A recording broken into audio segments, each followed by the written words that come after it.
Good morning, everyone. I hope you all had a great weekend. We're going to get straight into work. I want to say a few general things first. One is about Bowings and Fingerings. There's a lot of people concerned about what exactly to do. We have made available online my own notations of my Bowings and Fingerings. They are different for the D and the E major, not only when the notes actually differ, but also just what bow I start on, what fingering I'm doing at the beginning, whether I stay in position or not, like the beginning. And in the D major, you'll find a lot of inconsistencies. They're not inconsistencies, they're a deliberate choice for me to experiment with different things to demonstrate to you all that there is no one way or one set fingering or bowing. I grew up with a lot of teachers saying to me, oh, you have to do this, otherwise it's not, it doesn't have taste, or it doesn't have sophistication if you don't do this particular fingering or bowing. I think it is very good to have something to challenge you and work towards. So if something your teacher is telling you find difficult, use that as a chance to persevere with it, repeat it as much as possible. But that does not mean that if in the end you are still struggling with that particular fingering or bowing, that you shouldn't experiment for yourself and try something else. And try to find a solution yourself. But it has to have two criteria. You can't just look for something that feels easier and that is more comfortable for you. It has to feel easier, be more comfortable, but also actually sound better. And that will stop you from being lazy and just picking the thing that is most comfortable, which would be like first position and lots of open strings. That's not always the best thing for how the music sounds. I would love to get some more specific questions from people. A lot of people are saying that they're not quite sure what fingerings and bowing to do, but the more specific the question, the easier it is for me to answer.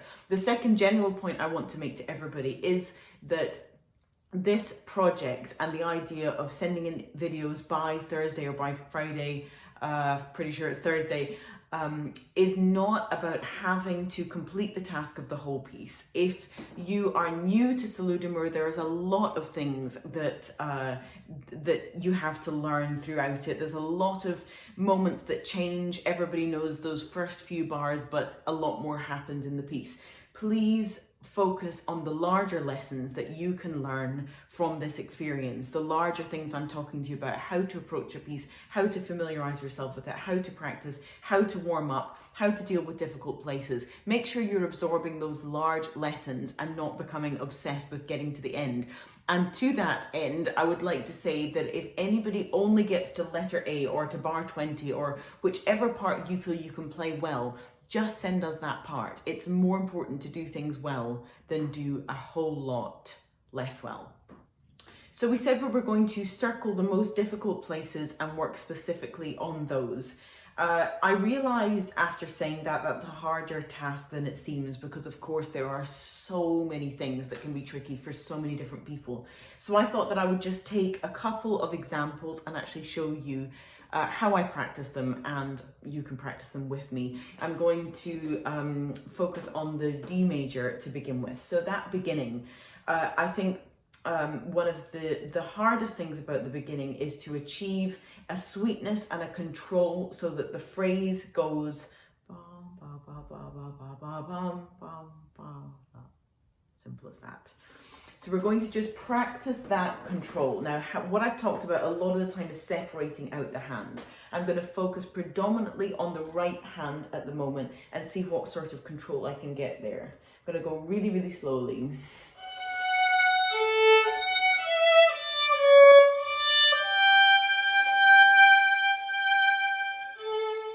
So you'll see that I'm not using too much sound or too much bow to begin with. I'm all the time thinking and analysing what is my bow doing to get the most amount of control to be able to express what I want to express.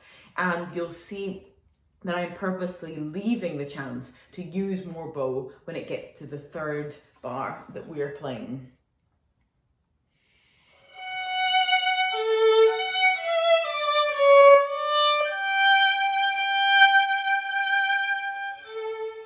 Can I ask you all to do that again with me? And I want you to actually try to breathe whilst you're playing. you'll find that when you try to play that, a lot of people just stop breathing altogether. So really try to not let that happen. Breathe, keep breathing, and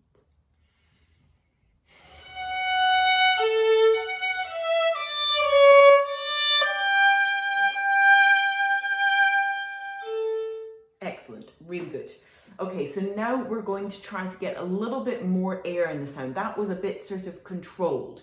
We're going to try to get that air that feels like we're just breathing and singing, like you have a whole lot of space suddenly. That expression is very free. So I want you to breathe even more beforehand, and can you even maybe just perhaps sway a little bit with it. And when you're doing that, what you're trying to do is familiarize yourself, that word again, with what the instrument wants you to do. Try not to dictate too much. Try not to squeeze here, squeeze there. Feel where the fingers want to go onto the string. Feel where this bow wants to go, how it wants to move, how your bow changes, all of those things. Try not to grip too hard. Let things happen. Let things breathe. So we're going to breathe a little bit more air into the sound. And I want you to actually hear the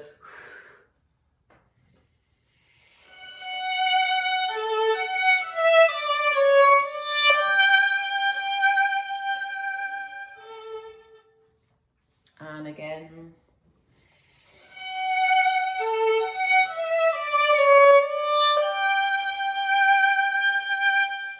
So that was me focusing predominantly on the right hand. Now I want to focus on the left hand. I want you to look at how you're organizing that hand. It's so important and something that I see so few people really doing in a way that's like a real concerted effort. So I want you to do what I was talking about in lesson 2, which is work your way up from the first finger.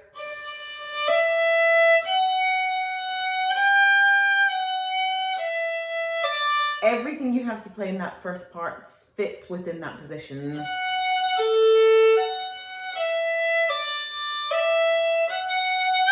With the exception of that shift that we were talking about before, which is just a little movement back. So let's play all the notes.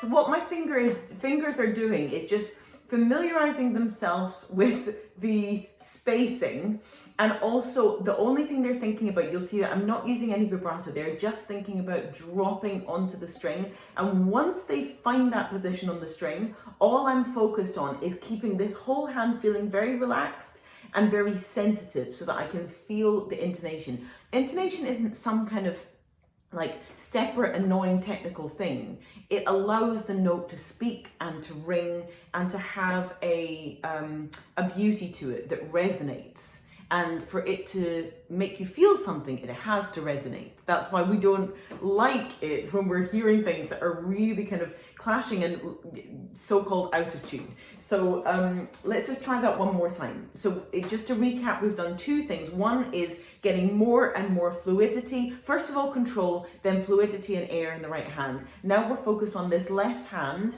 just getting familiar with the whole position. So you can do it in any order. Start with the bass finger. For the E major people, start with the E. That was a bit out of tune.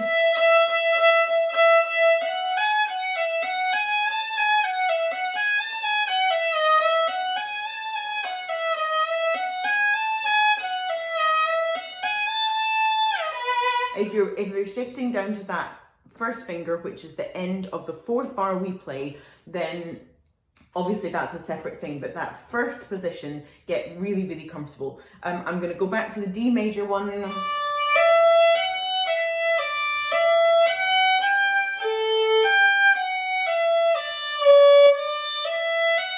See, I'm just playing the notes in any random order, but I'm just making sure that my hand knows where it is, so it feels safe and it feels at home.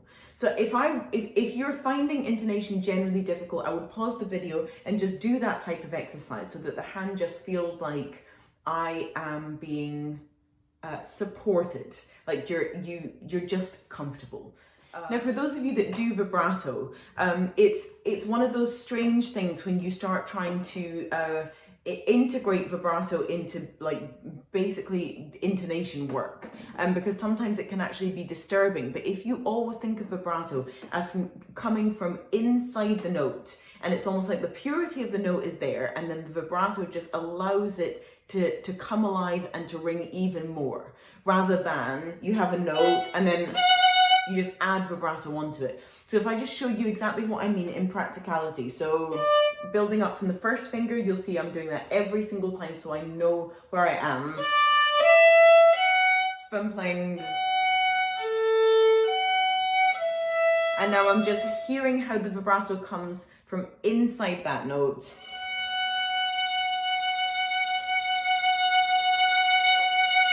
You hear how it's just sort of making the note alive. I can do that with any sort of vibrato, so there's no restrictions. If you are struggling with vibrato, I recorded 2 long, very in-depth videos on vibrato, so go and watch them. But there's a lot of vibrato help online, and of course, continue to get the advice of your teacher. So a wrist vibrato, or more of an arm vibrato. But I'm always going from a place of no vibrato at all. That should be the home for your fingers. Your expression is coming from your right hand. You're making sure you can say and do everything you want to do in terms of expression with your right hand. The left hand is anchored in the intonation, the connection to where the note is, and that should be ringing by itself. And then on top of that, the vibrato creates more beauty and more ringing. So we've talked about the bow, starting off with control, then using more bow and creating more air to get this sort of lilty feeling. Of course, creating more air is just appropriate for this piece. I think you'll all agree, and I hope you did that exercise on the first day when I was saying to you, try to find the meaning and the point and the expression of this piece. Is it sweet? Have you got a clear picture in your head for how it should be? So I would say that I don't think anybody would disagree that it has a lightness and a sweetness to it, and for me, air has to be a part of that. That sort of, like, you know, you're breathing in fresh air. Then we talked about finding security in the left hand regarding intonation, and then how to put vibrato inside of that sound and inside of that that core feeling. Now we go on to the next place, which of course creates a very, very different feeling. You have the A sharp in there, you have the E sharp, which leads up to the F sharp. For the E major, then I'm talking about the B sharp and the F double sharp. So those notes create a different feeling. So I would do exactly the same routine with right hand focused first, which is split up into more control and then creating more air and feeling. Then left hand intonationally, so not with vibrato, then adding that little bit of color, which of course always also goes towards creating a line and creating a phrase. Do exactly the same thing with this, with from the fifth bar onwards, and this, as you can feel, is it's stretching a little bit more, and it's got that slight sort of searching quality to it because of those different notes. So this is quite settled.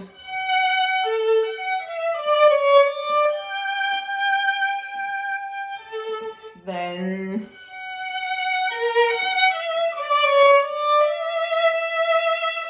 and now we're home again, but not for long.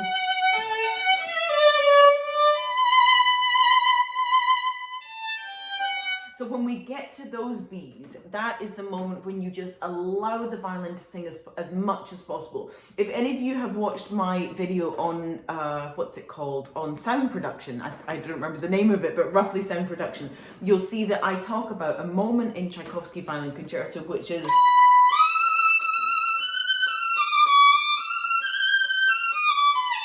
that moment that I used. I was maybe, in my mid-teens, and I used that with my teacher, Maciek Rakowski, to continually force more vibrancy, volume, and just quality out of my sound. And we just went over and over and over and over. It was like, endless amount of perseverance and patience with that. This bar is a perfect place to do that. How you do it is start with less sound. For the E major people, that's the C sharp. So see how much you can get that sound ringing. Start less, get more, and more, no vibrato.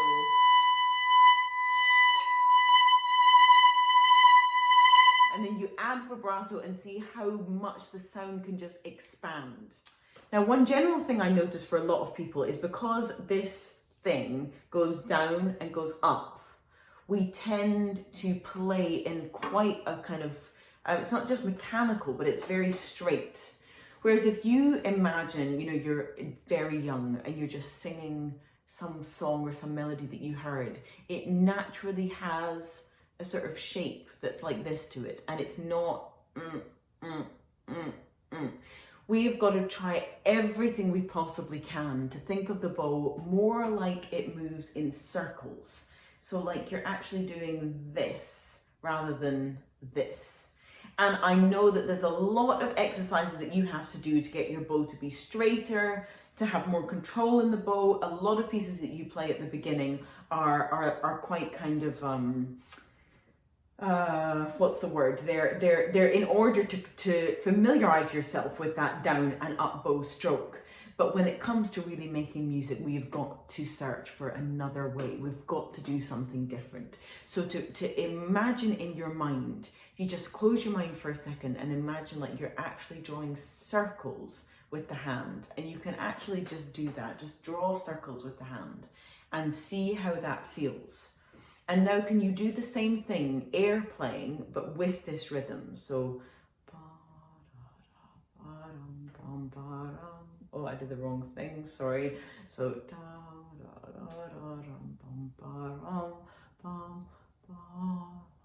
so you can see that I'm actually doing this.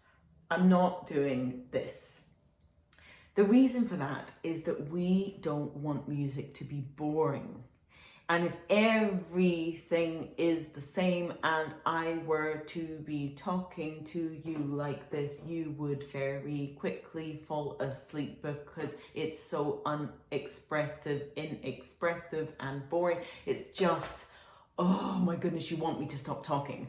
We can't play music like that. So all of these things that I'm talking about with the air in the sound, with the vibrato coming from inside of the sound, the control with the right hand, and that sense of shape, all of these things are to make sure that the music does not just become horribly boring and we want to not listen to it. I want to talk to you about being organised with your time. What I was saying in lesson number 2 about ways to improve things, the set amount of things that you want to achieve, you do it, you stop, and then you repeat. You need to also organise yourself in terms of how much you do at one time. So tackling the fundamental parts of this piece, which are things relating to sound, relating to the key, relating to the tempo, relating to the expression, and key obviously relates to intonation. Just focus on getting those really good with those first 4 bars. And you'll notice that if you get a short amount of music, so just a couple of bars to a certain level, you'll realize how good that feels and you'll want everything else to be the same.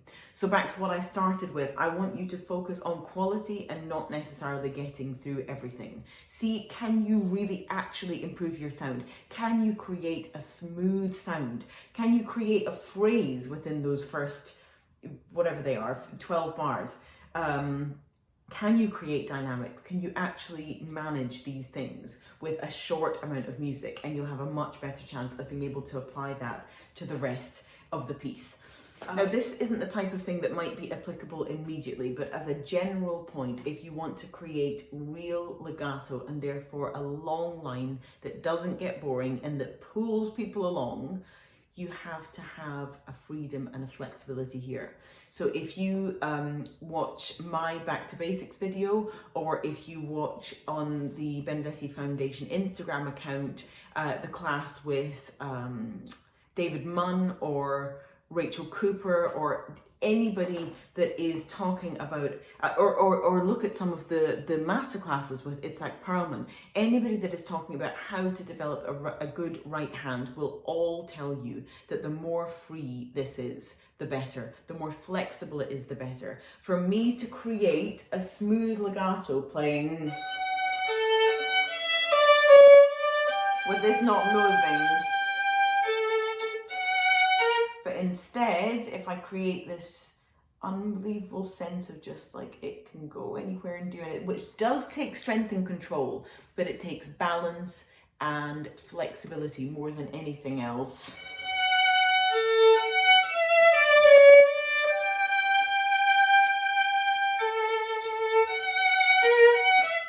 Now, I know a lot of people struggle with a sense of like, are you lifting the bow or is the bow sinking into the string? And of course, both is true, especially when you're playing soft. You are sort of lifting it off the string a little bit. But I think you have to be willing, if you're trying to create more flexibility in this hand, you have to be willing to not sound so great instantly. There's going to be some clumsy things, some clunks. Like if I'm trying to not control it too much, but I'm just trying to keep it as free as possible. It's not necessarily going to sound perfect immediately. In order to really step up a level, you have to be willing to risk something, to relinquish some of that control and that desire to want everything to be right now. You have to just experiment and allow things to maybe actually get worse before they get better. So I just want to recap on rhythm and on intonation. For intonation, I would try to sing the piece. I am a terrible singer, as my sister reminds me all the time, but I still do try to sing things that I'm playing. I said this in the first lesson, but if you can hear it inside, you will be able to play it so much better. And with rhythm, put the instrument down and just clap. I've actually seen a video of somebody practicing like that. I was very, very proud of them, but just, and try to do it somewhat musically.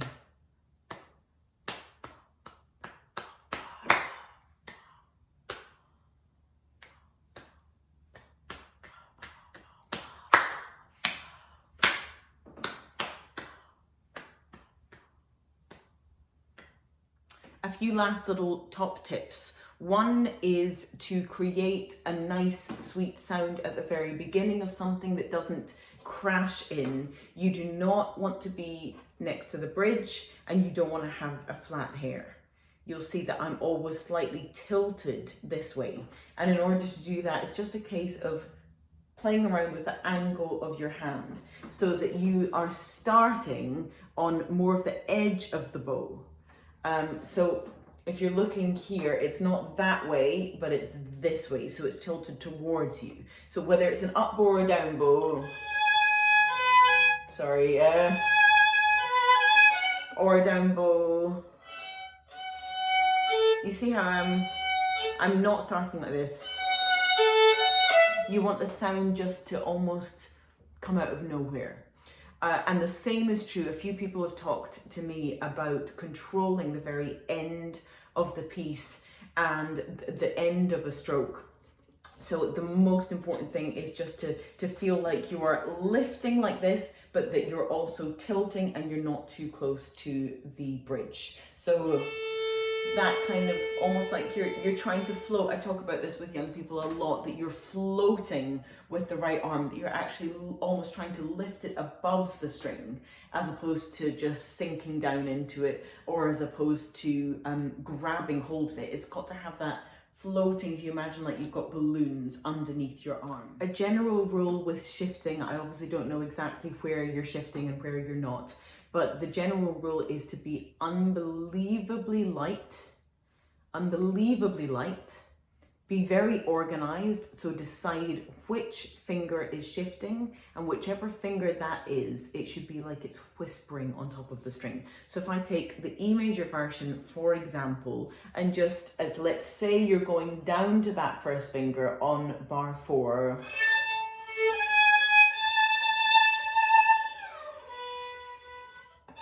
see how light that is?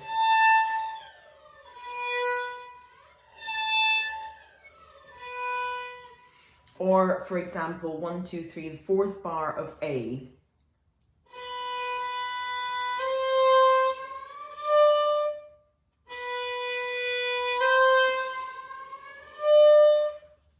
Early, very light, slow. Early, light, slow. That's how to practice shift. That's the end of lesson 3. Thank you so much, everybody. There will be a general description of what I've talked about in the description below, and I look forward to seeing you tomorrow for lesson 4.